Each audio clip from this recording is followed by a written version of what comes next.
with Allison Camerata and John Furman. Happy Friday, everyone. You've made it through a week. Yeah, absolutely. It's a happy Friday for me. I'm not even a former contestant on Celebrity Apprentice, so, you know.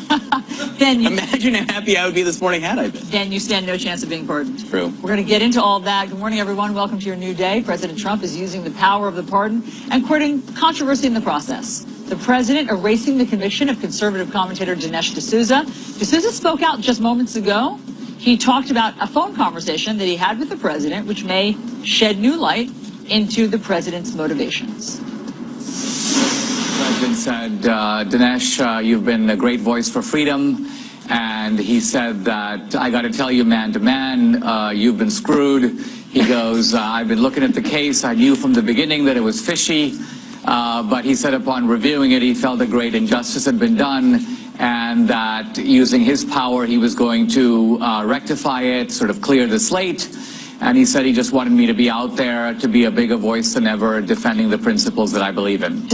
A bigger voice than ever. Is that a quo and a quid pro quo? I'm going to pardon you. You just go out there and continue to say nice things about, say, me. Sounds like it. Sounds like How a quo. could it not be? I mean, and the things that he's been saying, we'll read some of them to you coming up, but like going after the Parkland students, the victims of the school shooting. So that's one of the things. Go out there and keep saying what you're saying, the president told Dinesh D'Souza.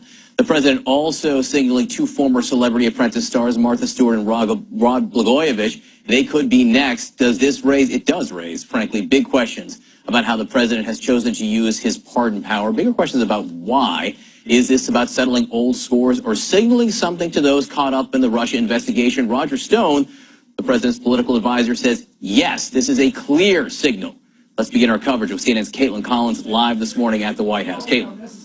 Well, John, you're asking the question there, why is the president pardoning people like Dinesh D'Souza, who said that the president told him he was a great voice for freedom? I should note that D'Souza has a very controversial past where he made inflammatory remarks about not only President Barack Obama, but also Adolf Hitler and Rosa Parks. But back to why the president is pardoning these people, there is an underlying theme between everyone the president has pardoned or has considered pardoning, and that is that he believes they were treated unfairly by the United States justice system. For D'Souza, he said he was treated unfairly. For Blagojevich, he said he was treated unfairly. Martha Stewart, treated unfairly. Joe Arpaio, treated unfairly. Scooter Libby, also, the president believed, treated unfairly. Now, John and Allison, there are two other people the president has also said have been treated unfairly, and that is Michael Cohen and Michael Flynn.